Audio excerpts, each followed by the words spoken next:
العالمين وأشهد أن لا إله إلا الله وحده لا شريك له ولي الصالحين وأشهد أن محمدا عبده ورسوله صلى الله عليه وعلى آله وأصحابه ومن تبعهم بإحسان إلى يوم الدين أما بعد.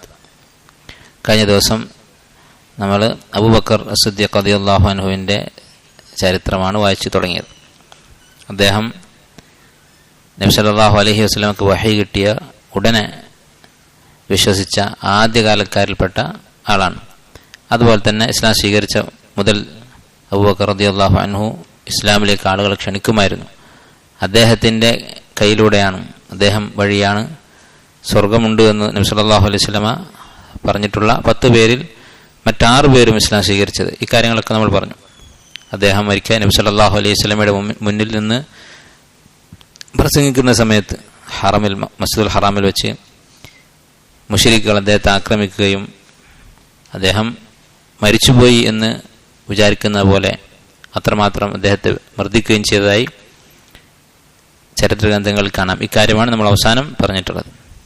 അടുത്തതായി അബൂബക്കർ റളിയല്ലാഹു അൻഹുവിന്റെ ജീവിതത്തിൽ സംഭവിച്ച പ്രധാനപ്പെട്ട ഒരു സംഭവമാണ് ഹിജ്റ. നമുക്കറിയാം, നബി സല്ലല്ലാഹു അലൈഹി വസല്ലമ 13 വർഷം മക്കയിൽ ജനങ്ങളെ തൗഹീദിലേക്ക്, ഇസ്ലാമിലേക്ക് ക്ഷണിച്ചു, ദഅവത്ത് ചെയ്തു. ഈ 13 വർഷം കഴിഞ്ഞിട്ടും വളരെ കുറച്ചു പേര് മാത്രമാണ് ഇസ്ലാം സ്വീകരിച്ചിരുന്നത്. നബി സല്ലല്ലാഹു അലൈഹി വസല്ലമ അവരുടെ ഉപദ്രവം സഹിക്കാൻ വയ്യാതെ ഹിജ്റ പോകാൻ തീരുമാനിച്ചു. അല്ലാഹു സുബ്ഹാനഹു വ തആല നബി സല്ലല്ലാഹു അലൈഹി വസല്ലമക്ക് ഹിജ്റക്കുള്ള അനുവാദം കൊടുത്തു മദീനയിലേക്ക്.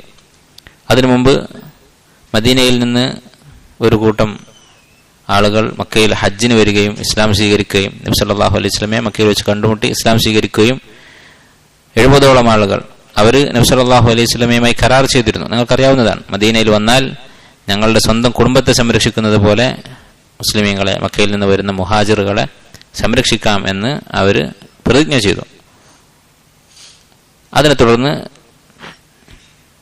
നബി സല്ലല്ലാഹു അലൈഹി വസല്ലം മദീനയിലേക്ക് ഹിജ്റ പോയി. അതിനു മുമ്പ് നമുക്കറിയാം, നബി സല്ലല്ലാഹു അലൈഹി വസല്ലം സ്വഹാബത്തിന് ഹബശയിലേക്ക് ഹിജ്റ പോകാൻ അനുവാദം കൊടുത്തിരുന്നു. ഹബശ എന്ന് പറഞ്ഞാൽ ഇന്നത്തെ ആഫ്രിക്കൻ രാജ്യങ്ങൾ, സോമാലിയ, എത്യോപ്യ, ഇതൊക്കെ ഉൾപ്പെടുന്ന രാജ്യങ്ങൾക്കാണ് ഹബശ എന്ന് പറയുന്നത്. ഇന്ന് എത്യോപ്യ എന്ന് പറയുന്ന രാജ്യം മാത്രമല്ല, ഇന്നത്തെ എത്യോപ്യയും സോമാലിയ, അതുപോലെ ജിബൂട്ടി, എരിത്രിയ, ഈ രാജ്യങ്ങളൊക്കെ ഉൾപ്പെടുന്നതാണ് പഴയകാലത്തെ ഹബശ എന്ന് പറയുന്നത്. അങ്ങോട്ട് ഹിജ്റ പോകാൻ നബി സല്ലല്ലാഹു അലൈഹി വസല്ലം അനുവാദം കൊടുത്തു. അബൂബക്കർ റളിയല്ലാഹു അൻഹു അങ്ങനെ ഒരുങ്ങി ഹിജ്റ പോകാൻ വേണ്ടി അദ്ദേഹം പുറപ്പെട്ടു. വഴിയിൽ വെച്ച് അദ്ദേഹത്തിന്റെ പരിചയക്കാരനായ ഒരു മുശ്രിക്ക്, ഇബ്നു ദഗിന എന്ന് പറയുന്ന ഒരു വ്യക്തി, അദ്ദേഹം തന്റെ ഖൗമിന്റെ ഖബീലയുടെ നേതാവാണ്. അദ്ദേഹം അബൂബക്കർ റളിയല്ലാഹു അൻഹു കണ്ടുമുട്ടി. എന്നിട്ട് ചോദിച്ചു, താങ്കൾ എങ്ങോട്ടാണ് പോകുന്നത്? അബൂബക്കർ റളിയല്ലാഹു അൻഹു പറഞ്ഞു, നമ്മൾ ഈ സംഭവം വായിച്ചതാണ്, അഖറജനി ഖൗമി, എന്റെ ഖൗമിനെ പുറത്താക്കിയിരിക്കുന്നു എന്ന് പറഞ്ഞ് അദ്ദേഹം പറഞ്ഞു, ഇതാണ് കാരണം, എന്റെ നാട്ടുകാരനെ പുറത്താക്കിയിരിക്കുന്നു എന്ന് പറഞ്ഞു. ഇബ്നു ദഗിന എന്ന് പറഞ്ഞ ഈ മുശ്രിക്ക് അബൂബക്കർ റളിയല്ലാഹുവിനോട് പറഞ്ഞു, താങ്കളെപ്പോലെ ഒരാൾ നാട് വിട്ടു പോകാൻ പാടില്ല, താങ്കൾ ഇങ്ങനെയുള്ള ആളാണ് എന്ന് പറഞ്ഞുകൊണ്ട് അബൂബക്കർ റളിയല്ലാഹുവിന്റെ മഹത്വം അദ്ദേഹം എണ്ണി പറഞ്ഞു. നബി സല്ലല്ലാഹു അലൈഹി വസല്ലമയെ കുറിച്ച് ഖദീജ റളിയല്ലാഹു അൻഹ പറഞ്ഞ അതേ വിശേഷണങ്ങളാണ്. പാവപ്പെട്ടവർക്ക് വേണ്ടി താങ്കൾ അധ്വാനിക്കുന്നുണ്ട്, കുടുംബബന്ധം ചേർക്കുന്നുണ്ട്, അതിഥിയെ സൽക്കരിക്കുന്നുണ്ട്, അതുപോലെ ജനങ്ങൾക്ക് പൊതുവായി എന്തെങ്കിലും ദുരിതവും ബാധിച്ചാൽ താങ്കൾ ആളുകളെ സഹായിക്കാൻ മുന്നിൽ നിൽക്കുന്നുണ്ട്. ഇങ്ങനെയുള്ള ഗുണങ്ങളൊക്കെ എടുത്തു പറഞ്ഞിട്ട് താങ്കൾ മടങ്ങണം എന്ന് പറഞ്ഞു. എന്നിട്ട് ഇദ്ദേഹം പറഞ്ഞു, ഇബ്നു ദഗിന പറഞ്ഞു, വഅന ലക ജാറുൻ, ഞാൻ താങ്കളുടെ സംരക്ഷണം ഏറ്റെടുത്തിരിക്കുന്നു. അപ്പോൾ ജാഹിലിയ കാലത്ത് അന്നത്തെ ഒരു സംവിധാനമാണ്, ഒരാൾ നാട്ടിൽ അറിയപ്പെട്ട ഒരാളുണ്ടെങ്കിൽ അയാൾ പുറമെ നിന്നുള്ള ഒരാൾക്ക് തങ്ങളുടെ നാട്ടിൽ സംരക്ഷണം കൊടുത്താൽ, ഇന്നത്തെ വിസയൊക്കെ പോലെ, അന്ന് വിസയും പാസ്പോർട്ടൊന്നുമില്ല, ഇതാണ് അന്നത്തെ വിസ, ഇജാറത്ത് എന്ന് പറയും. ഒരാൾ മറ്റൊരാൾക്ക് സംരക്ഷണം കൊടുത്തിരിക്കുന്നു എന്ന് പറഞ്ഞു കഴിഞ്ഞാൽ പിന്നെ അയാൾ ആരും ഉപദ്രവിക്കുകയില്ല. ഈ അഭയം കൊടുത്ത വ്യക്തി അദ്ദേഹത്തെ സംരക്ഷിച്ചോളും. പിന്നെ ആരെങ്കിലും ഈ മനുഷ്യനെ, ഈ പുറമേ നിന്ന് വന്ന ആളെ ഉപദ്രവിച്ചാൽ ആരാണോ അഭയം കൊടുത്തിട്ടുള്ളത് അയാൾ ഉപദ്രവിച്ചതുപോലെയാണ് കണക്കാക്കുക, അയാൾ അതിന് പ്രതികാരം ചെയ്യും. അപ്പോൾ ഈ അൽഖാറ എന്ന് പറയുന്ന ഖബീലയുടെ നേതാവായ ഇബ്നു ദഗിന, അദ്ദേഹം തന്റെ ഖബീലയിൽ, തന്റെ നാട്ടിൽ ജീവിക്കാനുള്ള അനുവാദം അബൂബക്കർ റളിയല്ലാഹു അൻഹു കൊടുത്തു. ഫർജി ഫഅബ്ദുർ റബ്ബക ബിബിലാദിക്, താങ്കളുടെ വീട്ടിൽ അള്ളാഹുവിനെ ഇബാദത്ത് ചെയ്തുകൊണ്ട് കഴിഞ്ഞുകൊള്ളുക, ആരും നിങ്ങളെ ഉപദ്രവിക്കുകയില്ല എന്ന് ഇദ്ദേഹം പറഞ്ഞു. ഫഅൻഫദത് ഖുറൈശുൻ ജിവാറഹു. അപ്പൊ എന്തു ചെയ്തു? ഖുറൈശികൾ ഈ ജിവാർ, ഇദ്ദേഹം കൊടുത്ത ഈ അഭയം അത് നടപ്പിലാക്കി. ഖുറൈശികൾ ഇത് പാലിച്ചു. ഇബ്നു ദഗ്നയെ അവരെങ്ങനെയാണോ ബഹുമാനിച്ചിരുന്നത് അതുപോലെ അബൂബക്കറിനെയും ബഹുമാനിച്ചു. അദ്ദേഹത്തെ ഉപദ്രവിക്കുന്നത് അവസാനിപ്പിച്ചു. അങ്ങനെ അബൂബക്കർ റളിയല്ലാഹു അൻഹു സമാധാനത്തോടെ ജീവിച്ചു. പക്ഷെ അവരൊരു നിബന്ധന വെച്ചിരുന്നു മുശ്രിക്കുകൾ. അതെന്താണ്? ഇദ്ദേഹം വീട്ടിൽ വെച്ച് ഇബാദത്ത് ചെയ്തു കൊള്ളണം, പുറമെ ഒരു പ്രവർത്തനവും പാടില്ല, ദഅവത്ത് പാടില്ല, പരസ്യമായിട്ട് ഖുർആൻ ഓതാൻ പാടില്ല, ഇങ്ങനെയൊക്കെയുള്ള നിബന്ധനകളുണ്ടായിരുന്നു. കാരണം അവർക്കറിയാം അദ്ദേഹം അങ്ങനെ ചെയ്താൽ, പുറത്തിറങ്ങി നമസ്കരിക്കുകയും പരസ്യമായിട്ട് ഖുർആൻ ഓതുകയും ഇസ്ലാമിലേക്ക് ക്ഷണിക്കുകയൊക്കെ ചെയ്താൽ ആളുകൾ ഇസ്ലാം സ്വീകരിക്കും. അത് പേടിച്ചിട്ട് മുശ്രിക്കുകൾ ഇങ്ങനെ ഒരു അവസ്ഥ വെച്ചിരുന്നു. അങ്ങനെ അബൂബക്കർ റളിയല്ലാഹു അൻഹു വീണ്ടും തന്റെ വീട്ടിൽ വെച്ച് നമസ്കാരവും ഇബാദത്തുകളും ഒക്കെ ആയി കഴിഞ്ഞുകൂടി. അദ്ദേഹം പരസ്യമായി നമസ്കരിക്കുമായിരുന്നില്ല, വീടിന് പുറത്ത് ഉറക്കെ ഖുർആൻ ഓതുകയും ചെയ്യുമായിരുന്നില്ല. പിന്നെ വീണ്ടും അബൂബക്കർ റളിയല്ലാഹുവിന് സമാധാനമില്ല. അദ്ദേഹത്തിന് ഇസ്ലാമിലേക്ക് ക്ഷണിക്കാൻ, ദഅവത്ത് ചെയ്യാൻ അത്രയും ആഗ്രഹമുണ്ട്, പരസ്യമായി ദീൻ ഉയർത്തിപ്പിടിക്കാൻ അദ്ദേഹത്തിന് ആഗ്രഹമുണ്ട്. അങ്ങനെ അദ്ദേഹം എന്ത് ചെയ്തു? തന്റെ വീടിന്റെ വളപ്പിൽ തന്നെ, തന്റെ പറമ്പിൽ തന്നെ ഒരു പള്ളി ഉണ്ടാക്കി. എന്നിട്ട് അവിടെ വെച്ച് പരസ്യമായി ഖുർആൻ ഓതാൻ തുടങ്ങി. അപ്പോൾ വീണ്ടും മുശ്രിക്കുകളുടെ കൂട്ടത്തിൽപ്പെട്ട സ്ത്രീകളും കുട്ടികളൊക്കെ അദ്ദേഹത്തിന്റെ ഖിറാഅത്ത് കേൾക്കാൻ വേണ്ടി, അവർ അറബികളാണ്, അവർക്ക് ഖുർആൻ കേട്ടാൽ മനസ്സിലാകും, അത് കേൾക്കാൻ വേണ്ടി അവർ അദ്ദേഹത്തിന്റെ ഈ വീട്ടിലുള്ള പള്ളിയിൽ, അദ്ദേഹത്തിന്റെ പറമ്പിലുള്ള ഈ പള്ളിയിൽ വരാൻ തുടങ്ങി. അങ്ങനെ മുമ്പ് അദ്ദേഹം ഖുർആൻ ഓതുകയും ആളുകൾ ഇത് കേട്ട് ഇസ്ലാം സ്വീകരിക്കുകയും ചെയ്തുകൊണ്ടാണ് അദ്ദേഹത്തെ പുറത്താക്കിയത്. അപ്പോൾ വീണ്ടും ഇത് ആവർത്തിച്ചു. അങ്ങനെ മുശ്രിക്കുകൾ, അവർക്ക് വീണ്ടും ബുദ്ധിമുട്ടായി, ആളുകൾ ഇസ്ലാമിലേക്ക് വരാൻ തുടങ്ങി. വകാന അബൂബക്കർ റജുലൻ ബക്കാഅൻ ലാ യംലികു ദംഅഹു ഹീന യഖറഉൽ ഖുർആൻ. അബൂബക്കർ റളിയല്ലാഹു അൻഹു ഖുർആൻ ഓതിയാൽ കരയുമായിരുന്നു. അദ്ദേഹത്തിന്റെ ഖിറാഅത്ത് വളരെ ആസ്വാദികരമായിരുന്നു. ഇത് കേൾക്കാൻ വേണ്ടി ആളുകൾ വരും. അങ്ങനെ മുശ്രിക്കുകൾ ഇബ്നു ദഗ്നയുടെ അടുത്തേക്ക് പോയി. എന്നിട്ട് പറഞ്ഞു, നിങ്ങൾ അഭയം കൊടുത്ത ഈ വ്യക്തി വീണ്ടും നമുക്ക് ബുദ്ധിമുട്ടുണ്ടാക്കുന്നുണ്ട്, അദ്ദേഹം പരസ്യമായി ഇബാദത്ത് ചെയ്യാൻ തുടങ്ങിയിട്ടുണ്ട് എന്ന് പറഞ്ഞു. അങ്ങനെ ഈ വ്യക്തി, അദ്ദേഹം അബൂബക്കർ റളിയല്ലാഹുവിന്റെ അടുത്തേക്ക് പോയി. എന്നിട്ട് പറഞ്ഞു, ലഖദ് അലിംത അല്ലദീ അഖദ്തു ലക അലൈഹി. ഞാൻ താങ്കൾക്ക് തന്ന അഭയം, അതിന്റെ വ്യവസ്ഥ എന്താണെന്ന് നിങ്ങൾക്കറിയാം. പരസ്യമായി ഇബാദത്ത് ചെയ്യരുത് എന്നാണ്, രഹസ്യമായിട്ട് മാത്രമേ നമസ്കാരവും ഖുർആൻ പാരായണവും ഒക്കെ പാടുള്ളൂ എന്നാണ് നമ്മുടെ വ്യവസ്ഥ. അതുകൊണ്ട് ഒന്നുകിൽ ഫഇമ്മ അൻ തഖ്തസിറ അലാ ദാലിക്, ആ വ്യവസ്ഥ താങ്കൾ പാലിക്കുക, പറഞ്ഞ നിബന്ധന പാലിക്കുക. വഇമ്മ അൻ തറുദ്ദ ഇലയ്യ ദിമ്മതി, അല്ലെങ്കിൽ ഇനി മുതൽ എൻ്റെ ദിമ്മത്ത്, എൻ്റെ സംരക്ഷണം ആവശ്യമില്ല എന്ന് പറയാം. കാരണം ഫഇന്നി ലാ ഉഹിബ്ബു അൻ തസ്മഅൽ അറബ് അന്നി ഉഫ്ഫിർതു ഫി റജുലിൻ അഖദ്തു ലഹ്. കാരണം ഞാൻ ഒരിക്കലും കേൾക്കാൻ ഇഷ്ടപ്പെടുന്നില്ല എന്ത്, അറബികൾക്കിടയിൽ ഇങ്ങനെ ഒരു സംസാരം, അതായത് ഇബ്നു ദഗ്ന ഒരാൾക്ക് അഭയം കൊടുത്തു എന്നിട്ട് അയാൾ ആളുകളെ അടിച്ചു കൊന്നു എന്ന് ആളുകൾ പറയുന്നത് കേൾക്കാൻ ഞാൻ ഇഷ്ടപ്പെടുന്നില്ല. അപ്പൊ അറബികൾക്ക് കരാറ് പാലിക്കുക, അതുപോലെ തന്നെ തങ്ങൾ സംരക്ഷിക്കാം എന്ന് ഏറ്റെടുത്ത ആളുകളെ അത് ആ വാക്ക് പാലിക്കുക എന്നുള്ളതൊക്കെ ജാഹിലിയത്തിൽ പോലും വലിയ വിഷയമായിരുന്നു. ഇന്ന് ഇങ്ങനെ കരാറ് പാലിക്കുക അല്ലെങ്കിൽ ധീരത ഇങ്ങനെയുള്ള സ്വഭാവങ്ങളൊക്കെ നഷ്ടപ്പെട്ടു വരികയാണ്. അതിനുള്ള പ്രധാനപ്പെട്ട ഒരു കാരണം നമ്മൾ കൂടുതൽ കാണുന്നതും കേൾക്കുന്നതും ഇങ്ങനെയുള്ള സ്വഭാവങ്ങളൊന്നും ഇല്ലാത്ത ആളുകളെ കുറിച്ചാണ്. ജാഹിലിയ കാലത്ത് അവർക്ക് ഇസ്ലാമില്ല, പരലോകമില്ല, എന്നിട്ടും അവർക്ക് ഇങ്ങനെയുള്ള സ്വഭാവ ഗുണങ്ങൾ അവരുടെ കൂടെ ഉണ്ടായിരുന്നു. കാരണം എന്താ? അവരുടെ ഇടയിലുള്ള ചർച്ച, അറബികൾ കൂടുതൽ അവർ സംസാരിക്കുക അവരുടെ മുൻഗാമികളിൽപ്പെട്ട ധീരന്മാരെ കുറിച്ച്, അതുപോലെ തന്നെ മുൻഗാമികളിൽപ്പെട്ട സത്യസന്ധന്മാരെ കുറിച്ച്, അവരൊക്കെയായിരുന്നു ഇവരുടെ ചർച്ചാ വിഷയം. അതുകൊണ്ട് സ്വാഭാവികമായിട്ടും അവരുടെ മക്കൾ അങ്ങനെ വളർന്നു വരും. ഇന്നാണെങ്കിലോ, ഇന്ന് നമ്മൾ കൂടുതൽ നമ്മുടെ ചെവിയിലേക്ക് കിടക്കുന്നത് ഏതെങ്കിലും വിഡ്ഢികളായ ചെറിയ നിസ്സാരമായ സംഖ്യക്ക് വേണ്ടി എന്തു തോന്നിവാസവും ചെയ്യുന്ന, വേണമെങ്കിൽ തൻ്റെ പേരക്കുട്ടിയുടെ പ്രായമുള്ള ഒരു പെണ്ണിൻ്റെ കൂടെ ഡാൻസ് കളിക്കുന്ന വയസ്സന്മാർ, ഇങ്ങനെയുള്ള വിഡ്ഢികളെ കുറിച്ചാണ് നമ്മൾ കാണുന്നതും കേൾക്കുന്നത്. അങ്ങനെ പതുക്കെ പതുക്കെ ഇവരുടെ സ്വഭാവം, നമ്മൾ ചിലപ്പോൾ അവരോട് വെറുപ്പ് മനസ്സിൽ വെച്ചുകൊണ്ടായിരിക്കും അവരെക്കുറിച്ച് വായിക്കുന്നത്, പക്ഷെ പതുക്കെ പതുക്കെ അത് നമ്മുടെ മനസ്സിലേക്ക് കടക്കും. ഈ മനഃശാസ്ത്രജ്ഞന്മാർ പറയുന്നത്, എന്താണോ നമ്മൾ കേൾക്കുന്നത് കാണുന്നത് അത് പതുക്കെ നമ്മൾ സ്വാധീനിക്കും. നമ്മളറിയാതെ നമ്മൾ വെറുപ്പോട് കൂടിയാണ് ഒരു സംഗതി കാണുന്നതെങ്കിലും അത് കുറേ കണ്ടുകൊണ്ടിരുന്നാൽ നമുക്ക് ശീലമാകും, നമുക്ക് നിസ്സാരമായി തോന്നും. നിങ്ങൾ ചിലപ്പോൾ കണ്ടിട്ടുണ്ടാകും ഈ മാജിക്കൊക്കെ കാണിക്കുന്ന ആളുകൾ. മാജിക്ക് കാണാനും പാടില്ല, ചെയ്യാനും പാടില്ല, പക്ഷെ ചിലപ്പോൾ അറിവില്ലാതെ നമ്മൾ കണ്ടിട്ടുണ്ടാകും. അവരെന്താ ചെയ്യുക? ഒരാളുടെ കയ്യിൽ നിന്ന് ചിലപ്പോൾ എന്തെങ്കിലും ഒരു വസ്തു മോഷ്ടിക്കും. ഒരു വാച്ച്, നമ്മൾ കെട്ടിയ വാച്ച് ചിലപ്പോൾ നമ്മളെ കയ്യിൽ നിന്ന് ഒരു സെക്കൻഡ് കൊണ്ട് അവർ ഊരിയെടുക്കും. അതിന് അവരാദ്യം എന്താ ചെയ്യുക? കുറേ നമ്മുടെ കൈ ഇങ്ങനെ തടവും. അങ്ങനെ കുറേ തടവി അവസാനം അത് അവരുടെ കയ്യിലാവും ഈ വാച്ച്. ഇതുപോലെയാണ് നമ്മുടെ ജീവിതം. നമ്മളിങ്ങനെ ഒരു സാധനമായിട്ട് കുറേ ഇടപഴകിയാൽ അത് നമ്മുടെ ഉള്ളിലേക്ക് കടക്കും. അറബിയിലൊരു പഴഞ്ചൊല്ലുണ്ട്, കസ്റത്തുൽ മിസാസ് തുദ്ഹിബുൽ ഇഹ്സാസ്. ഒരു വസ്തു കുറേ നമ്മൾ സ്പർശിച്ചു കൊണ്ടിരുന്നാൽ അതിനെക്കുറിച്ചുള്ള ഇഹ്സാസ്, അത് പിന്നെ അതുകൊണ്ടുള്ള ഉപദ്രവം അല്ലെങ്കിൽ അത് തിരിച്ചറിയാനുള്ള കഴിവ് നമുക്ക് നഷ്ടപ്പെടും. ഒരു ഉദാഹരണം പറഞ്ഞാൽ വ്യക്തമാകും. അപ്പോൾ നല്ല ചൂടുള്ളൊരു സാധനം അത് നമ്മൾ തൊട്ടുകൊണ്ടിരുന്നാൽ കുറേ തവണ തൊട്ടാൽ പിന്നെ നമുക്കത് ചൂടായിട്ട് തോന്നില്ല.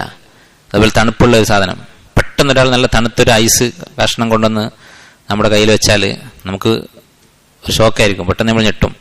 പക്ഷെ പതുക്കെ നമ്മളത് പിടിച്ചാലോ അത് നമുക്ക് നിസ്സാരമായിട്ട് തോന്നും. അതുപോലെയാണ് സ്വഭാവങ്ങൾ. നമ്മൾ എന്ത് സ്വഭാവത്തിനെ കുറിച്ചാണ് കേൾക്കുന്നത് അത് നമുക്ക് പകരും. നമ്മൾ കൂടുതലും കേൾക്കുന്നത് കൊലപാതകത്തെക്കുറിച്ചും അതുപോലെ തന്നെ മറ്റ് അസാൻമാർഗികമായ കാര്യങ്ങളെക്കുറിച്ചാണെങ്കിൽ അതൊക്കെ നമുക്ക് നിസ്സാരമായിട്ട് തോന്നും. അത് കണ്ടിട്ടില്ലേ, ഗെയിം കളിച്ച് അവസാനം ആളെ കൊല്ലും. എന്തുകൊണ്ടാണ്? ഒരാളെ കൊല്ലാൻ പോയിട്ട് ഒരു ചെറിയ സാധാരണ മനുഷ്യനുണ്ടാകുന്ന ധൈര്യം പോലും ഇല്ലാത്ത കുട്ടികളായിരിക്കും. എന്തുകൊണ്ടാണ് അവർക്ക് ഇത്രയും ധൈര്യം എവിടുന്നാണ് കിട്ടുന്നത്? നിരന്തരം ഈ കൊലപാതകമാണ് അവൻ കാണുന്നത്. അതുപോലെ നല്ല കാര്യങ്ങൾ കണ്ടാൽ നിരന്തരം സ്വഹാബിമാരെ കുറിച്ചാണ് കേൾക്കുന്നത്, നിരന്തരം മഹാന്മാരായ ആളുകളെ കുറിച്ചാണ് കേൾക്കുന്നത്, നല്ല സ്വഭാവം പരിചയപ്പെടുത്തുന്ന കഥകളാണ് കേൾക്കുന്നത്. അങ്ങനെയാണെങ്കിൽ അതുപോലെയാകും. ഇത് വളരെ പ്രധാനപ്പെട്ട സംഗതിയാണ്. എന്താണ് നമ്മൾ കാണുന്നത്, എന്താണ് കേൾക്കുന്നത് എന്നതിനെ കുറിച്ച് നമ്മൾ ആലോചിക്കണം. സാന്ദർഭികമായിട്ട് പറഞ്ഞത് അറബികൾ എന്തുകൊണ്ട് ഇങ്ങനെയായി എന്നതിന്റെ കാരണം അതാണ്. നിങ്ങൾ ജാഹിലിയ കാലത്തുള്ള കവിതകൾ എടുത്തു നോക്കിയാൽ, അതുപോലെ തന്നെ അന്നത്തെ കാലത്ത് അറബികൾക്കിടയിൽ അറിയപ്പെട്ട വ്യക്തികളെ കുറിച്ച് ചിന്തിച്ചാൽ, അവരെ കുറിച്ച് പഠിച്ചാൽ മനസ്സിലാകും. അവർ നല്ല സ്വഭാവമുള്ള ആളുകളെയാണ് അവരെയാണ് വർണ്ണിക്കുക, അവരെ കുറിച്ചാണ് കവിതകൾ എഴുതുക, അവരെ കുറിച്ചാണ് ചർച്ച ചെയ്യുക. അതുകൊണ്ടൊക്കെ ആയിരിക്കും ഇദ്ദേഹം നോക്കൂ, ഇദ്ദേഹത്തിന് പരലോകത്തിൽ വിശ്വാസമില്ല. ഞങ്ങളൊരു മനുഷ്യനാണ് പറയുന്നത്, ഞാൻ അഭയം കൊടുത്ത ഒരാൾ കൊല്ലപ്പെടുന്നത് എനിക്ക് സഹിക്കാൻ പറ്റില്ല. ഇന്നിപ്പോൾ നമ്മുടെ നാട്ടിൽ വലിയ രാഷ്ട്രീയക്കാരനായിരിക്കും, അയാളുടെ ആവശ്യം കഴിഞ്ഞാൽ ചിലപ്പോൾ അയാളുടെ തൊട്ടടുത്ത ആൾ അയാൾ തന്നെ കൊല്ലും. ഒരാൾ കൊല്ലുന്നതല്ല, അയാൾ തന്നെ കൊല്ലും. വേറെ ആരെങ്കിലും കൊന്നാൽ ചിലപ്പോൾ തിരിഞ്ഞു നോക്കണമെന്നില്ല അല്ലേ? ഓരോ പാർട്ടിയിലും കണ്ടിട്ടില്ല സാധാരണക്കാരായ ആളുകൾ കൊല്ലപ്പെടുന്നത്, തമ്മിൽ കൊല്ലുന്നത്. നേതാക്കന്മാർ അതിൽ വല്ല വിഷമവും കാണിക്കാറുണ്ടോ?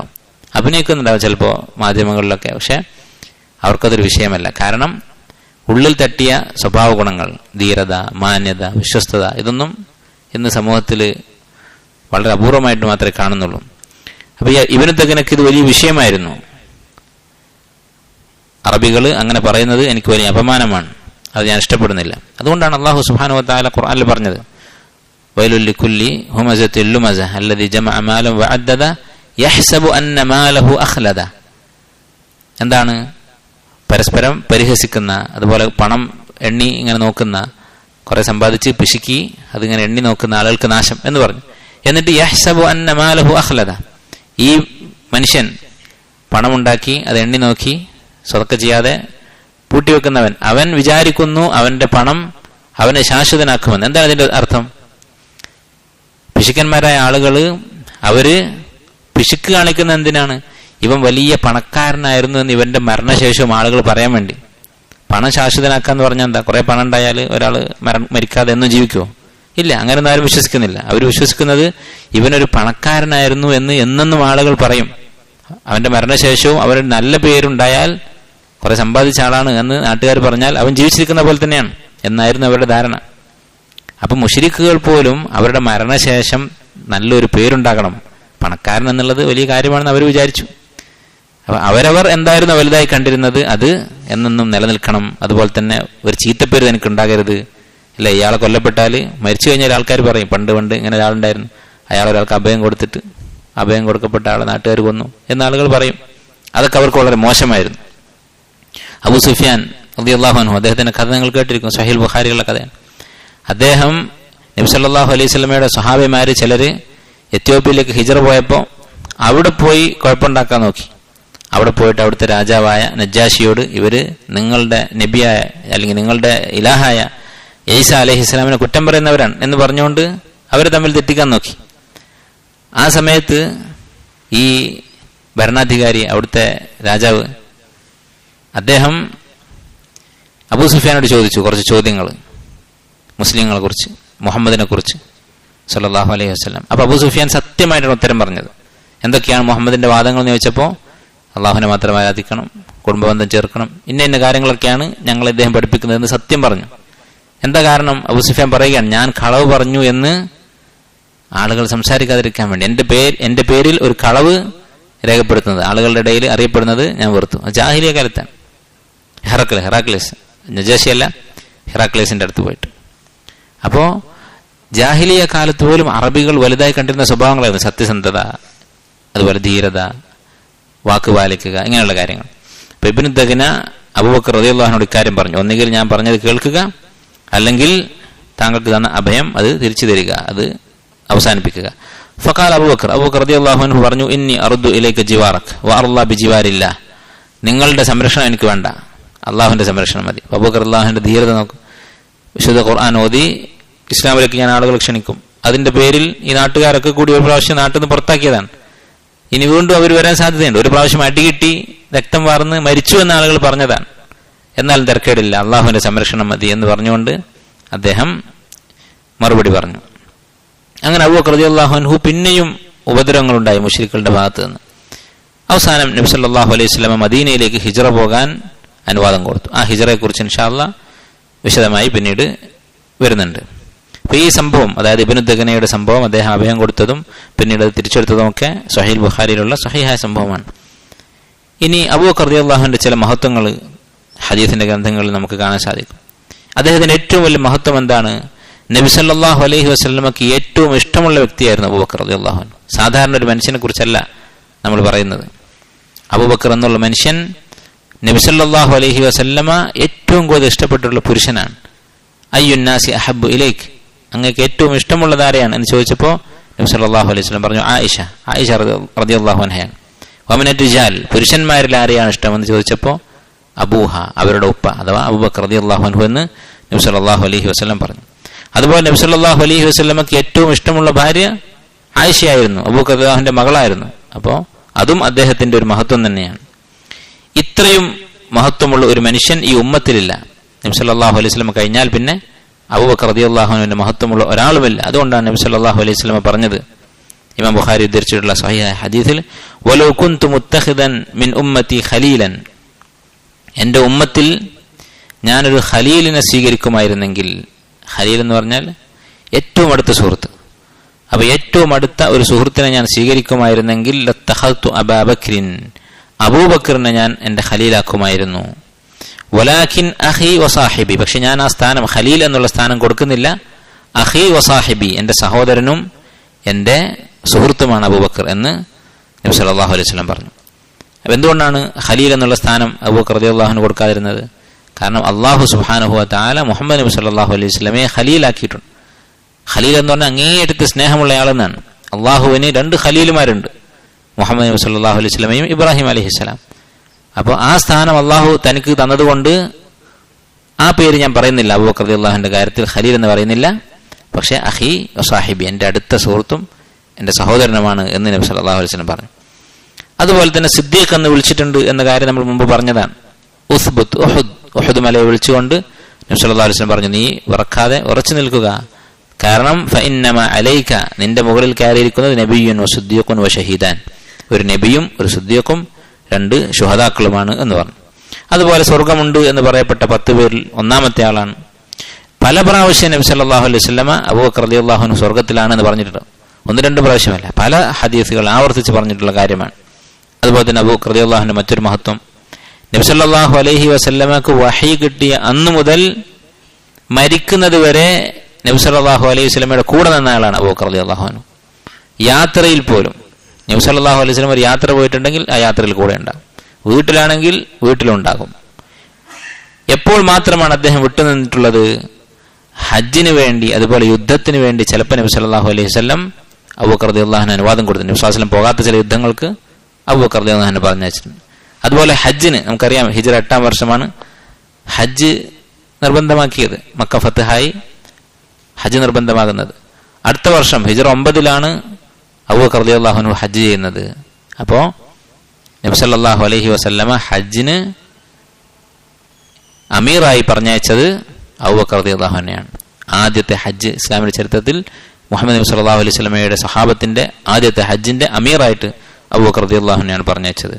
ഇങ്ങനെയുള്ള സന്ദർഭങ്ങളിൽ വെച്ച് ബാക്കി എല്ലാ സമയത്തും നബി സല്ലല്ലാഹു അലൈഹി വസല്ലമയുടെ കൂടെയായിരുന്നു അബൂബക്കർ റളിയല്ലാഹു അൻഹു. അതുപോലെ തന്നെ നിരവധി സ്വഹാബിമാരെ, അടിമകളായിരുന്ന സ്വഹാബിമാരെ വിലക്ക് വാങ്ങി മോചിപ്പിച്ചയാളാണ് അബൂബക്കർ റളിയല്ലാഹു അൻഹു. അവരെ മോചിപ്പിക്കുക മാത്രമല്ല, അവർക്ക് അദ്ദേഹം വലിയ സ്ഥാനമായിരുന്നു കൊടുത്തിരുന്നത്. അദ്ദേഹം മാത്രമല്ല, മറ്റുള്ള സ്വഹാബിമാരും, നമുക്കറിയാം ബിലാൽ റളിയല്ലാഹു അൻഹു അടിമയായിരുന്നു. അദ്ദേഹത്തെ അബൂബക്കർ റളിയല്ലാഹു അൻഹു വാങ്ങി മോചിപ്പിച്ചു. ഒരടിമക്ക് വലിയ സംഖ്യ കൊടുക്കണം അടിമയെ വാങ്ങാൻ. അപ്പൊ ഇത്രയും പണം കൊടുത്ത് വാങ്ങി മോചിപ്പിച്ചു. ഉമർ റളിയല്ലാഹു അൻഹു പറയുന്നതായി ഇമാം ബുഖാരി ഉദ്ധരിച്ച ഹദീസാണ്. അദ്ദേഹം പറയുമായിരുന്നു, അബൂബക്കർ സയ്യിദുന വഅതഖ സയ്യിദന. അബൂബക്കർ നമ്മുടെ നേതാവാണ്, അദ്ദേഹം നമ്മുടെ നേതാവിനെ മോചിപ്പിച്ചിരിക്കുന്നു എന്ന് പറഞ്ഞാൽ ബിലാൽ റളിയല്ലാഹു അൻഹു. അപ്പൊ അടിമയെ മോചിപ്പിച്ചിട്ട് പിന്നീട് സമൂഹത്തിൽ വലിയ സ്ഥാനമായിരുന്നു അവർക്കുണ്ടായിരുന്നത്. അങ്ങനെ അബൂബക്കർ റളിയല്ലാഹു അൻഹു നിരവധി സ്വഹാബിമാരെ മോചിപ്പിച്ചിട്ടുണ്ട്. ഒരിക്കൽ 6 സ്വഹാബിമാരെ 6 അടിമകൾ അബൂബക്കർ റളിയല്ലാഹു അൻഹു മോചിപ്പിച്ചു. 6 പേരും പീഡിപ്പിക്കപ്പെടുന്നവരായിരുന്നു. മക്കയില് ഇസ്ലാമിന്റെ തുടക്കത്തിൽ ഇസ്ലാം സ്വീകരിച്ചിരുന്നവർ അധികവും ദുർബലരായിരുന്നു. അധികവും അടിമകളും സ്ത്രീകളും അങ്ങനെ പീഡിപ്പിക്കപ്പെടുന്നവരുമായിരുന്നു. അപ്പൊ ഇത് ഇങ്ങനെയുള്ള ദുർബലരായ ആളുകളുമായി നമ്മുടെ ദീനിന് ബന്ധമുണ്ട്. അതിന്റെ തുടക്കം ഇങ്ങനെയുള്ള ആളുകളിലാണ്. അതുകൊണ്ട് അവരെ നമ്മൾ പരിഗണിക്കണം. നബി സല്ലല്ലാഹു അലൈഹി വസല്ലം പറഞ്ഞു, ഇന്നമാ തുൻസറു ഹാദിഹിൽ ഉമ്മ ബിദുഅഫാഇഹാ. ഈ ഉമ്മത്തിന് അള്ളാഹുവിന്റെ സഹായം കിട്ടുന്നത് ദുർബലരെ കൊണ്ടാണ്. ബിദുആഇഹിം വഇഖ്ലാസിഹിം വസലാത്തിഹിം. അവരുടെ പ്രാർത്ഥന, അവരുടെ നമസ്കാരം, അവരുടെ ഇഖ്ലാസ്. കാരണം പാവപ്പെട്ട എല്ലാ ആളുകളും നല്ലവരായിരിക്കും എന്നൊന്നും ഇതിന് അർത്ഥമില്ല. നമ്മൾ ഹദീസിൽ കണ്ടിട്ടുണ്ട്, അള്ളാഹു തിരിഞ്ഞു നോക്കാത്ത ആളുകളുണ്ട് 3 പേര്. ആ കൂട്ടത്തിൽ ഒന്ന് പറഞ്ഞ് ആഇലുൻ മുസ്തക്ബിർ, അഹങ്കാരിയായ ദരിദ്രൻ എന്നാണ്. പക്ഷേ മിസ്കീന്മാരായ ആളുകളിൽ ഇഖ്ലാസ് കാണപ്പെടാനുള്ള സാധ്യത കൂടുതലാണ്. കാരണം ആരും തിരിഞ്ഞു നോക്കൂല. ഒരു പണക്കാരൻ എപ്പോഴും വലിയ റിസ്കിലാണ്. പണക്കാരനായ ഒരാൾ, അല്ലെങ്കിൽ നാട്ടിൽ പ്രശസ്തിയുള്ള ഒരാൾ, അല്ലെങ്കിൽ അറിവ് കൊണ്ടോ മറ്റോ ആളുകൾ ശ്രദ്ധിക്കുന്ന ഒരാൾ, അങ്ങനെയുള്ള ആളുകൾ നമസ്കരിക്കുമ്പോൾ പോലും വലിയ ബുദ്ധിമുട്ടാണ് അവർക്ക്. ആളുകൾ നോക്കുന്നുണ്ടാകും. ആളുകളുടെ ഇടയിൽ ഒരു ഇബാദത്ത് ചെയ്യാൻ പ്രയാസമായിരിക്കും. കാരണം ആളുകൾ കാണുമ്പോൾ അറിയാതെ നമ്മുടെ മനസ്സിൽ ചെയ്യാതെ വരും. പക്ഷേ ഈ സാധുവിന് എന്തു ചെയ്യാ? അവൻ രാവിലെ മുതൽ വൈകുന്നേരം വരെ പള്ളിയിൽ ഇരുന്ന് ഓതിയാലും ആളുകൾ അവനെ കുറ്റമായിരിക്കും പറയാം. അവൻ പണിക്കൊന്നും പോകാതെ പള്ളിയിൽ ഇരുന്ന് ഖുർആൻ ഓതാനെന്നായിരിക്കും പറയാം. അപ്പൊ സാധുക്കൾക്കിടയിൽ ഇഖ്ലാസ് കാണപ്പെടാനുള്ള ഒരു സാധ്യത കൂടുതലുണ്ട്. അതുകൊണ്ടാണ് നബി സല്ലല്ലാഹു അലൈഹി വസല്ലം പറഞ്ഞത്, ഇന്നമാ തുൻസറു ഹാദിഹിൽ ഉമ്മ. ഈ ഉമ്മത്തിന് സഹായം കിട്ടുന്നത് ഇവരെ കൊണ്ടാണ് എന്ന് പറഞ്ഞിട്ടുണ്ട്. അതുപോലെ ഇമാം ഇബ്നു കസീർ റഹിമഹുല്ലാഹ് സൂറത്ത് അൽ കഹഫിന്റെ തഫ്സീറിൽ അദ്ദേഹം പറയുന്നുണ്ട്, സൂറത്തുൽ കഹഫിന്റെ സംഭവം നമുക്കറിയാം. ആ സൂറത്തിന് ആ പേര് വരാനുള്ള കാരണം എന്താണ്? മുൻഗാമികളായ ഒരു സമുദായം, അവരുടെ ഇടയിൽ 7 ചെറുപ്പക്കാരുണ്ടായിരുന്നു, യുവാക്കളായിട്ടുള്ള 7 ആളുകൾ. അവരുടെ എണ്ണത്തെക്കുറിച്ച് അഭിപ്രായ വ്യത്യാസമുണ്ട്. ഏതായാലും ഒരു സംഘം യുവാക്കൾ. ചില ചരിത്ര ഗ്രന്ഥങ്ങളിൽ പറയുന്നത് അവർ രാജകുടുംബത്തിൽപ്പെട്ടവരായിരുന്നു. ഏതായിരുന്നാലും 7 ആളുകൾ മാത്രം ഇസ്ലാം സ്വീകരിച്ചു. ബാക്കി എല്ലാവരും മുശ്രിക്കുകളാണ്. ഷിർക്ക് ചെയ്യാൻ അവർ നിർബന്ധിച്ചു. ഒന്നുകിൽ മുശ്രിക്കായി കാഫിറായി ജീവിക്കുക, അല്ലെങ്കിൽ കൊന്നുകളയും എന്നുള്ള അവസ്ഥ. അങ്ങനെ അവര് യാത്ര പോയി, എവിടെയെങ്കിലും പോയി അള്ളാഹുവിനെ മാത്രം ഇബാദത്ത് ചെയ്ത് ജീവിക്കണം എന്ന് തീരുമാനിച്ചവർ പോയി. അങ്ങനെ ഒരു ഗുഹയിൽ പ്രവേശിച്ചവർ തളർന്ന് ഒരു ഗുഹയിൽ കയറി വിശ്രമിക്കാൻ വേണ്ടിയിരുന്നു. അള്ളാഹു തആല അവരെ ഉറക്കിക്കളഞ്ഞു. 300 വർഷം കഴിഞ്ഞ് എഴുന്നേറ്റപ്പോ നാട്ടുകാരൊക്കെ മാറിയിട്ടുണ്ട്, ആളുകളൊക്കെ മരിച്ചു പോയിട്ടുണ്ട്. അന്നത്തെ ആളുകളൊന്നും ഇല്ല. അതാണ് അൽ കഹഫ് എന്ന പേര് വരാൻ കാരണം. കഹഫ് എന്നാണ് ഗുഹ. ആ ഗുഹയുടെ പേരിലാണ് സൂറത്ത് അറിയപ്പെടുന്നത്. ഇപ്പൊ ഈ ആളുകളെ കുറിച്ച് പറയുമ്പോൾ ഇമാം ഇബ്നു കസീർ റഹിമഹുല്ലാഹ് അദ്ദേഹം പറയുന്നുണ്ട്, അള്ളാഹു തആല അവരെ കുറിച്ച് പറഞ്ഞത് ഇന്നഹും ഫിത്യത്തുൻ, അവർ ഒരു സംഘം യുവാക്കളായിരുന്നു, ആമനു ബിറബ്ബിഹിം, തങ്ങളുടെ റബ്ബിൽ വിശ്വസിച്ചു. ഈ ആയത്ത് വിശദീകരിച്ചുകൊണ്ട് ഇബ്നു കസീർ പറയുന്നത്, ഇതുപോലെയാണ് അമ്പിയാക്കളുടെ മുഴുവൻ ചരിത്രം. അവരിൽ ആദ്യം വിശ്വസിക്കുക അധികവും യുവാക്കളും സാധുക്കളുമായിരിക്കും. എന്തുകൊണ്ടാണ് ഈ 2 വിഭാഗം വിശ്വസിക്കാൻ കാരണം? ഒന്ന്, ഒരാൾക്ക് പ്രായമാകുമ്പോൾ ഹക്ക് സ്വീകരിക്കാനുള്ള ഒരു മടി വരും. കാരണം ഇത്രയും കാലം ഞാൻ വിശ്വസിച്ചതൊക്കെ ബാത്തിലാണെന്ന് പറയണം. വയസ്സുകാലത്ത് ഇസ്ലാം സ്വീകരിക്കുമ്പോൾ ഇത്രയും കാലം ഞാൻ ചെയ്ത പണിയെല്ലാം ബാത്തിലായിരുന്നു എന്ന് പറയണം. അതുപോലെ ഇത്രയും കാലം ഉണ്ടാക്കിയ ഒരുപാട് ബന്ധങ്ങളുണ്ടാകും, അതൊക്കെ മുറിച്ചു കളയണം, എന്നിട്ട് ഒറ്റപ്പെട്ട് ജീവിക്കണം. വലിയ പ്രയാസമായിരിക്കും. ഇനി പുതിയ ബന്ധങ്ങൾ ഉണ്ടാക്കാനൊന്നും സമയമില്ല. എന്നാലോ ഒരു യുവാവിനാണെങ്കിൽ അയാൾക്ക് ജീവിതം തുടങ്ങുന്നുള്ളൂ, ഒരു നിലപാടെടുക്കേണ്ട പ്രായമാണ്. അതുപോലെ തന്നെ അയാൾക്ക് ഇനിയും പുതിയ ബന്ധങ്ങളാവാം. അതുകൊണ്ട് എളുപ്പമാണ് ഇസ്ലാം സ്വീകരിക്കാൻ. അതുപോലെ തന്നെ ദരിദ്രന്മാർ, അവരേത് ദീൻ സ്വീകരിച്ചാലും ആരും ശ്രദ്ധിക്കാൻ പോകുന്നില്ല. എന്നാലോ സമ്പന്നന്മാര്, അധികാരമുള്ള ആളുകൾ, അവർ മാറിയാൽ ആളുകൾ അവരെ വെറുതെ വിടില്ല. അവരുടെ അനുയായികൾ തന്നെ അവരെ ചിലപ്പോൾ കൈകാര്യം ചെയ്യും. അതാണ് ഹിറാക്ലീസിന് സംഭവിച്ചത്. അദ്ദേഹത്തിന് നബി സല്ലല്ലാഹു അലൈഹി വസല്ലമയുടെ കത്ത് കിട്ടിയപ്പോൾ ഉറപ്പായിരുന്നു ഇത് നബിയാണ്. എത്രത്തോളം അദ്ദേഹം ഈ കത്ത് കൊണ്ടുവന്ന ആളുകളോട് പറഞ്ഞു, ഇത് നബിയാണ്, ഞാൻ അദ്ദേഹത്തിന്റെ മുന്നിലെത്തിയാൽ അദ്ദേഹത്തിന്റെ കാല് ഞാൻ കഴുകി കൊടുക്കും. കാരണം അദ്ദേഹം നബിയാണെന്നൊരു സംശയമില്ല. അദ്ദേഹത്തിന്റെ ആധിപത്യം എന്റെ നാട്ടിലെത്തും, എന്റെ കസേര അദ്ദേഹം പിടിക്കും ഭാവിയിൽ എന്നൊക്കെ അദ്ദേഹം പറഞ്ഞു. അങ്ങനെ ഇസ്ലാം സ്വീകരിക്കാൻ ഒരുങ്ങിയപ്പോൾ ആളുകളൊക്കെ കൂടി ബഹളം ഉണ്ടാക്കാൻ തുടങ്ങി, അദ്ദേഹത്തിന്റെ സഭയിലുള്ള ആളുകൾ. അപ്പൊ അദ്ദേഹം വെറുതെ ഒരു അഭിനയം നടത്തി. അദ്ദേഹം പറഞ്ഞു, ഞാൻ നിങ്ങളെ പരിശോധിച്ചതാണ്, നിങ്ങൾക്ക് ഈമാൻ ഉണ്ടോ എന്ന് നോക്കിയതാണ്. ഇസ്ലാം സ്വീകരിക്കാൻ പോവാണെന്ന് പറഞ്ഞപ്പോൾ ആളുകളൊക്കെ ഒച്ചപ്പാടുണ്ടാക്കി. അപ്പൊ അദ്ദേഹം പറഞ്ഞു, ഞാൻ നിങ്ങളെ ഉറപ്പൊന്ന് നോക്കിയതാണ്, ഞാൻ ഇസ്ലാം ഒന്നും സ്വീകരിക്കുന്നില്ല എന്ന് പറഞ്ഞ് മടങ്ങി. കാഫിറായി മരിച്ചുപോയി. ആലോചിച്ച് നോക്കൂ. അപ്പൊ ചിലപ്പോൾ സമ്പത്തും അധികാരമൊക്കെ ഒരു ഫിത്നയായി മാറും, ഒരു ഷർറായി മാറും. അപ്പൊ ഏതായിരുന്നാലും ഇങ്ങനെയുള്ള അടിമകളായ ആളുകൾ, ദരിദ്രരായ ആളുകൾ, അവരാണ് തുടക്കത്തിൽ ഇസ്ലാം സ്വീകരിച്ചിട്ടുള്ളത്. അപ്പൊ അബൂബക്കർ റളിയല്ലാഹു അൻഹു ഇക്കാര്യം മനസ്സിലാക്കിയിരുന്നു. അതുകൊണ്ടാണ് ഈ പാവങ്ങളെ അദ്ദേഹം മോചിപ്പിച്ചിരുന്നത്. പൈസ കൊടുത്ത് അവരെ മോചിപ്പിക്കും. അങ്ങനെ 6 പേരെ മോചിപ്പിച്ചു. ഈ 6 പേരും വളരെ ദരിദ്രരാണ്. ഫഖാല ലഹു അബൂഹു അബൂ ഖുഹാഫ. അപ്പൊ അദ്ദേഹത്തിന്റെ ഉപ്പയായ അബൂ ഖുഹാഫ റളിയല്ലാഹു അൻഹു, അദ്ദേഹം മുസ്ലിമായി പിന്നീട്. പക്ഷെ അന്ന് മുസ്ലിം അല്ല, അദ്ദേഹം കുറേ വൈകി. 23 വർഷം കഴിഞ്ഞ് മക്ക ഫതഹായിട്ടാണ് ഇസ്ലാം സ്വീകരിച്ചത്. അള്ളാഹുവിന്റെ റഹ്മത്ത്. അതിനിടയിൽ അദ്ദേഹം മരിച്ചില്ല. ഇസ്ലാം സ്വീകരിക്കുമ്പോൾ അദ്ദേഹം വളരെ നരച്ച വെളുത്ത താടിയുമായിട്ടാണ് ഉസ്താദിന്റെ മുന്നിൽ വരുന്നത്. അങ്ങനെ അബൂ ഖുഹാഫ പറഞ്ഞു, യാ ബുനൈ, മുശ്രിക്കാണെങ്കിലും മകനോട് സ്നേഹമുണ്ട്. അദ്ദേഹം പറയാണ്, മോനെ, അറാഖൻ, നീ വളരെ ദുർബലരായ ആളുകളെയാണല്ലോ മോചിപ്പിക്കുന്നത്, അടിമകളെയാണല്ലോ മോചിപ്പിക്കുന്നത്. നിനക്ക് കുറച്ച് ശക്തിയുള്ള അടിമകളെ മോചിപ്പിച്ചുകൂടെ? അങ്ങനെയാണെങ്കിൽ നിങ്ങൾക്ക് എന്തെങ്കിലും ബുദ്ധിമുട്ടുണ്ടാകുമ്പോൾ, നിന്നെ ആരെങ്കിലും തല്ലാൻ വന്നാൽ പിടിച്ചു വെക്കാനെങ്കിലും ഇവർ വരും. അങ്ങനെ എന്തെങ്കിലും ഉപകാരമുള്ള അടിമകളെ മോചിപ്പിച്ചുകൂടെ എന്ന് വാപ്പ ചോദിക്കുമായിരുന്നു. ഫഖാല അബൂബക്കർ റളിയല്ലാഹു അൻഹു, അബൂബക്കർ റളിയല്ലാഹു അൻഹു ഉപ്പയോട് പറയും, യാ അബതി ഇന്നി ഉരീദു മാ ഇൻദല്ലാഹ്, ഞാൻ ഉദ്ദേശിക്കുന്നത് അള്ളാഹുവിന്റെ അടുത്തുള്ളതാണ്, അള്ളാഹുവിന്റെ അജ്റാണ്, ഇഖ്ലാസോടെയാണ് ഞാൻ ഇത് ചെയ്യുന്നത്. ദുനിയാവിൽ ഒരു ഉപകാരവും ഞാൻ പ്രതീക്ഷിക്കുന്നില്ല എന്ന് അദ്ദേഹം പറഞ്ഞു. ഇത് നമ്മൾ ചിന്തിക്കേണ്ട ഒരു കാര്യമാണ്. നമ്മൾ ചിലപ്പോൾ ചില ഇബാദത്തുകളൊക്കെ ചെയ്യുമ്പോൾ പകുതിയായിട്ട് ചെയ്യും. ദുനിയാവിലും എന്തെങ്കിലും ഉപകാരം അതുകൊണ്ട് കിട്ടും, ആഖിറത്തിലും പകുതി കിട്ടട്ടെ എന്ന് വിചാരിച്ച്. അങ്ങനെ ആയാൽ അതിന്റെ പ്രതിഫലം അത്രയും കുറയും. അതുകൊണ്ട് ദുനിയാവിൽ ഉദ്ദേശിക്കുന്നത് പ്രശസ്തിയാണെങ്കിൽ പ്രതിഫലം പൂർണ്ണമായിട്ട് നഷ്ടപ്പെടും. ആളുകൾ കാണണമെന്നതാണെങ്കിൽ പൂർണ്ണമായി നഷ്ടപ്പെടും. ഇപ്പോൾ ഒരാൾ ദീൻ പഠിക്കാൻ പോവാണ്, അപ്പോൾ ഉദ്ദേശം ഒരു ജോലി, അതിൻ്റെ കൂടെ അള്ളാഹുവിൻ്റെ വജൂഹ് ഉദ്ദേശിക്കുന്നുണ്ട്, അവൻ്റെ അജ്ർ അതിനനുസരിച്ച് കുറയും, ശമ്പളം എന്നുള്ള നിയത്തുണ്ടെങ്കിൽ. നേരെ മറിച്ച് പ്രശസ്തിയാണെങ്കിലോ, നല്ലൊരു പ്രസംഗകൻ എന്നറിയപ്പെടണം എന്നാണെങ്കിലോ പൂർണ്ണമായി നഷ്ടപ്പെടും. അള്ളാഹു സുബ്ഹാനഹു വ തആല നമുക്ക് ഇഖ്ലാസ് നൽകട്ടെ. അബൂബക്കർ റളിയല്ലാഹു അൻഹു ഇഖ്ലാസിന്റെ ഏറ്റവും വലിയ മാതൃകയാണ്.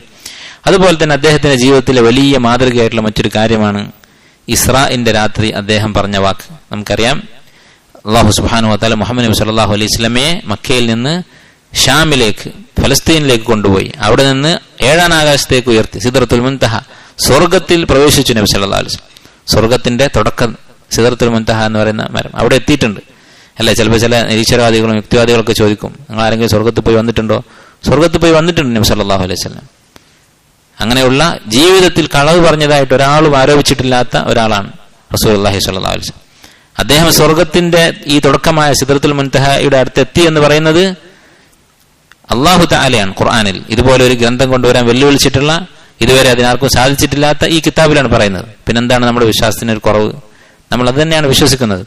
അങ്ങനെ ഇസ്രാഇന്റെ രാത്രി പിറ്റേ ദിവസം മുശ്രിക്കുകൾ അബൂബക്കർ റളിയല്ലാഹുവിന്റെ അടുത്ത് വന്നു. കുറച്ച് ആളുകൾ, ഹിജ്റയുടെ 1 വർഷം മുമ്പാണ് ഈ സംഭവം നടക്കുന്നത്, നുബുവത്തിന്റെ 9ാമത്തെ വർഷം.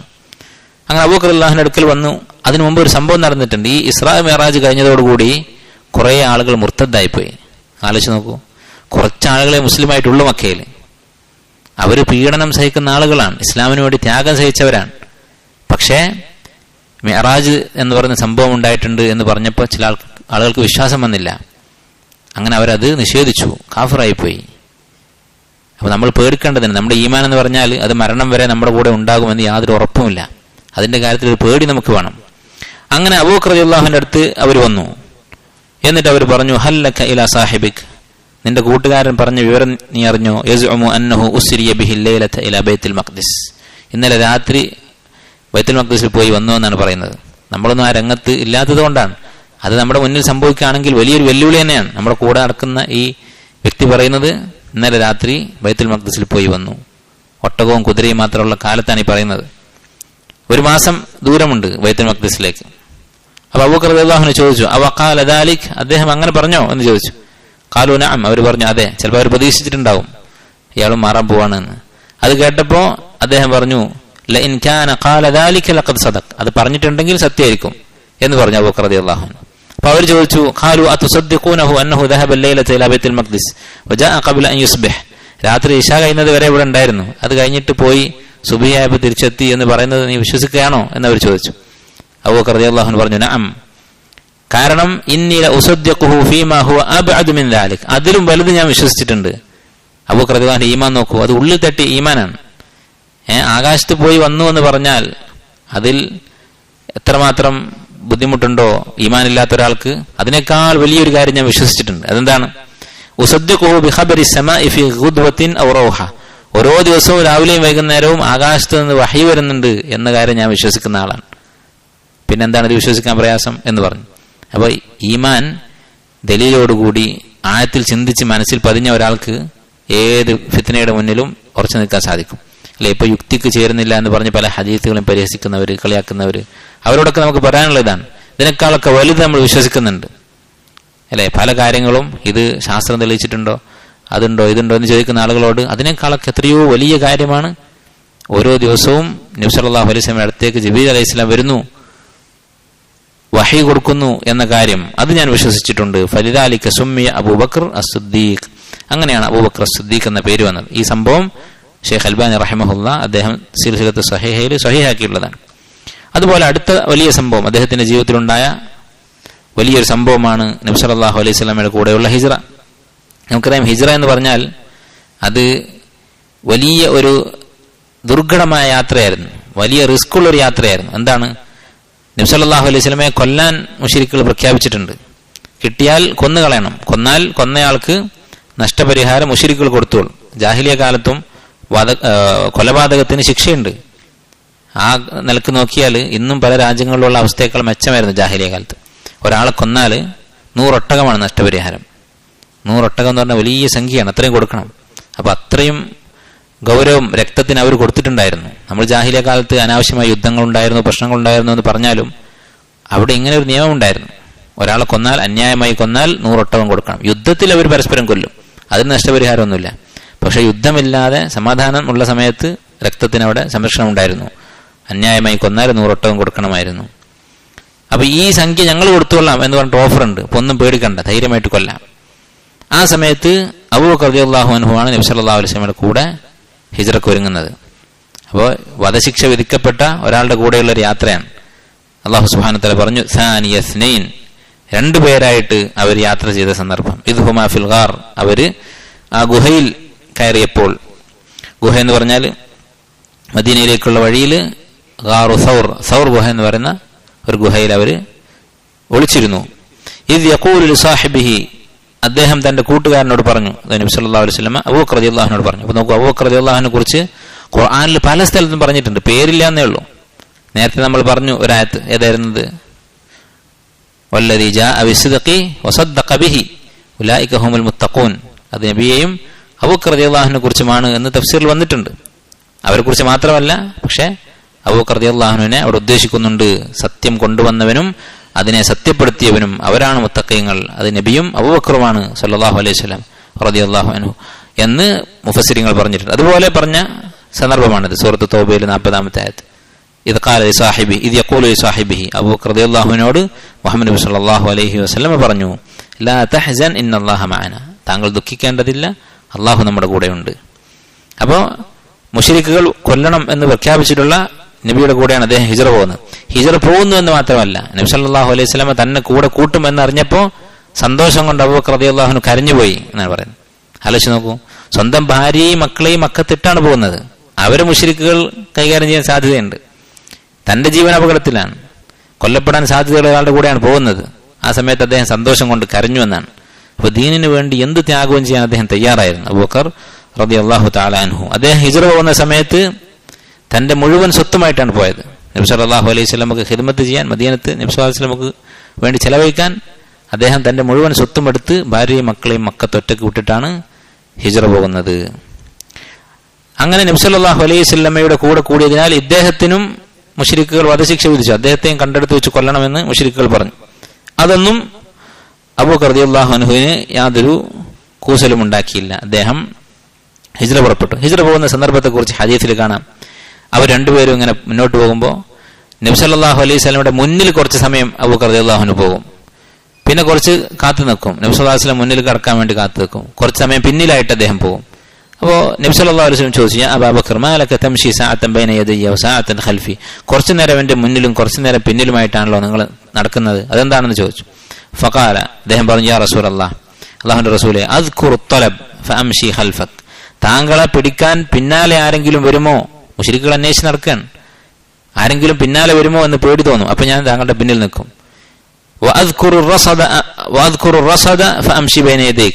വഴിയിൽ ആരെങ്കിലും കാത്തു നിൽക്കുന്നുണ്ടാകുമോ എന്ന് ഓർക്കുമ്പോൾ ഞാൻ മുന്നിൽ നടക്കും. അങ്ങനെ ഒരു വളരെ വിഷമത്തോടു കൂടി ഒരു സമാധാനമില്ലാതെയായിരുന്നു അബൂബക്കർ റളിയല്ലാഹു അൻഹു നടന്നിരുന്നത്. ഫഖാല നബി സല്ലല്ലാഹു അലൈഹി വസല്ലം പറഞ്ഞു, അബൂബക്കർ ലൗ കാന ശൈഉൻ അഹ്ബബ്ത അൻ യകൂന ബിക ദൂനി. നബി സല്ലല്ലാഹു അലൈഹി വസല്ലം ചോദിച്ചു, അത് നീ ഉദ്ദേശിക്കുന്നത് എന്താണ്?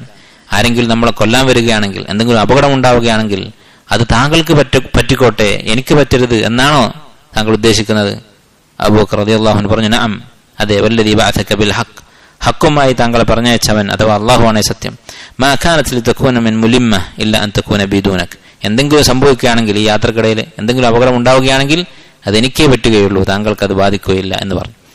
അങ്ങനെ ഇവർ ഈ ഗുഹയിലെത്തി, സൗർ ഗുഹയിലെത്തി. അവിടെ എത്തിയപ്പോൾ അവിടെ കയറി വിശ്രമിക്കാൻ തീരുമാനിച്ചു. അബൂബക്കർ റളിയല്ലാഹു അൻഹു പറഞ്ഞു, മക്കാനക യാ റസൂലല്ലാഹ്, അല്ലാഹുവിന്റെ റസൂലേ താങ്കൾ പുറത്തു നിൽക്കുക. ഹത്ത അസ്തബ്രി അൽ ഹുജ്റ, ഞാൻ ഈ ഗുഹയിൽ കയറി പരിശോധിക്കട്ടെ. ചിലപ്പോൾ ആ ഗുഹയിൽ പാമ്പുണ്ടാകും, തേളുണ്ടാകും, മരുഭൂമിയാണ്, എന്തെങ്കിലും ജീവികളുണ്ടാകും. അപ്പോൾ വല്ല ഉപദ്രവവും ഉള്ളിലുണ്ടോ എന്ന് ഞാൻ കയറി പരിശോധിക്കട്ടെ. ഫദഖല വസ്തബറ, അവിടെ കയറി പരിശോധിച്ചു. എന്നിട്ട് പറഞ്ഞു, ഇൻസിൽ യാ റസൂലല്ലാഹ്, താങ്കൾ ഇവിടെ പ്രവേശിച്ചു കൊള്ളുക. ഫനസല സല്ലല്ലാഹു അലൈഹി വസല്ലം, അങ്ങനെ സല്ലല്ലാഹു അലൈഹി വസല്ലം ആ ഗുഹയിൽ പ്രവേശിച്ചു.